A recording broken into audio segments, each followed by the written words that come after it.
What's going on, everyone? Welcome back to the channel. Look, can we talk about Team USA's 4x1s today? Both the women's and the men.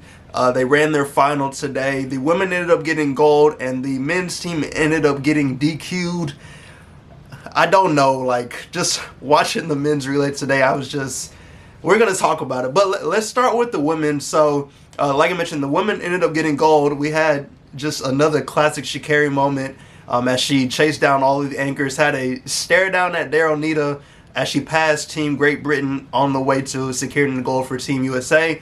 Now, handoff-wise for the women team, actually, before I get to handoffs, the lineup for the women was the same as prelims. It was Melissa Jefferson to TT Terry, to Gabby Douglas, to Sha'Carri Richardson. Now, in the prelims, they had some slight handoff issues. I believe Gabby got out like a little too early, so TT and Gabby had to clean up some handoff issues. Sha'Carri to Gabby, I don't think was too bad in prelims off the top of my head. But moving to finals, once again, Melissa to TT was pretty good. It wasn't a bad handoff.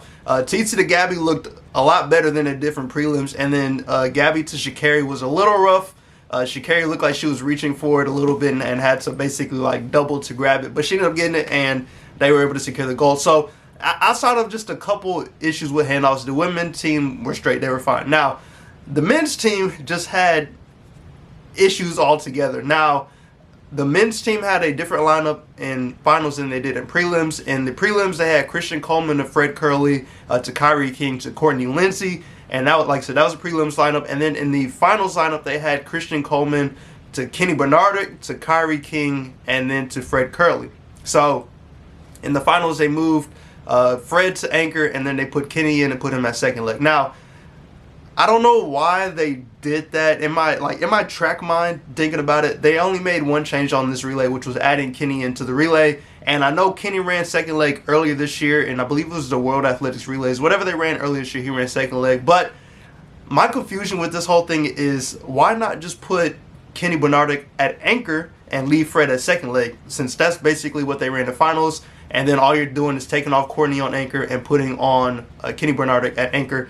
All he would have to do is just receive the baton instead of having to receive the baton and pass the baton. On top of, you have probably one of the best starters in track and field right now, Christian Coleman, who's going to be flying off that curve off of first leg into second leg. So Fred would have already been used to getting that handoff because he did it in the prelims. You could have just left things the same, and then it wouldn't have hopefully not been an issue. Now, they did have some slight issues on prelims with the handoffs, but they were able to pass the baton and secure a spot in the final. So I don't understand just changing up the relay like that. And it begs the question of, if Noah Lyles was healthy and was running in the 4x1, which we know he would have been put on the 4x1 if he was healthy, how would this relay have shaken up? Because I'm assuming you would put Kenny on there and you would have added Noah. So maybe Kenny runs third leg and then Noah runs anchor.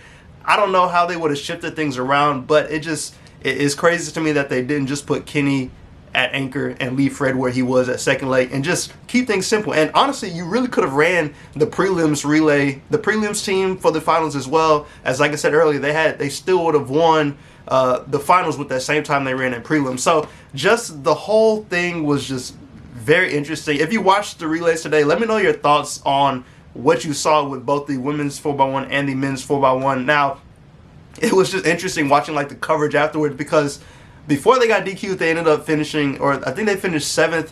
But I hadn't, like, when you watched the live relay and you saw basically Christian to Kenny, they passed outside the zone. It looked like Kenny got out way too early, and they just handed off outside the X zone. And even 3rd to 4th, Kyrie to Fred, that handoff didn't look good either. It was just a whole lot of issues. But even like after, like I mentioned with the coverage after the fact, you could tell like Carl Lewis was pissed off. Like, he was just not happy. And he ended up tweeting, like, I didn't realize he tweeted the day before the relay, and then he tweeted after the relay.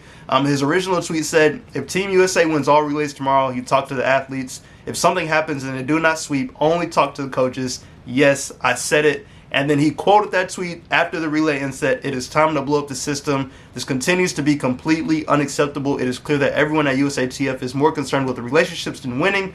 No athlete should step on the track and run another relay until this program is changed from top to bottom." So it's just been a lot going on, and I will even like show y'all where just things went wrong from first to second with this picture here. So of course you have Christian Coleman coming, and in this picture you can see that Kenny is already taking off well before Christian is even at the mark for Kenny to take off. Now it almost looks like Kenny was looking on the lane on the inside, because he's taking off where that mark on the inside lane where Christian is stepping is. That's where it looks like he's taking off from. So maybe he got confused looking. I don't know. We haven't really heard like what happened on the relay. They haven't really said anything, but it's just very interesting to see all of this go down. Like I mentioned, I don't know what would have happened if Noah was running, or where things would have gone from there. But it's just that like Team USA men's team specifically has struggled with batons. I think they said like it's been 4 or 5 Olympics since we've won the 4x1 or even medaled in the 4x1. We've had issues like the past several Olympics. Batons been passed outside the zone. They've been passing before the zone. I don't know. It's just crazy to see. It would have been great to see the men finally medal today and get a gold, which they were in prime position to do. They had the perfect team to do it, even without Noah. But I really don't know. But like I mentioned earlier, let me know your thoughts on the relay if you watched it today. Just how did you feel watching the men's relay? And of course, how did you feel watching the women's relay? As always, I do appreciate y'all for stopping in. I hope y'all stay safe and stay blessed, and I'll catch y'all in the next video.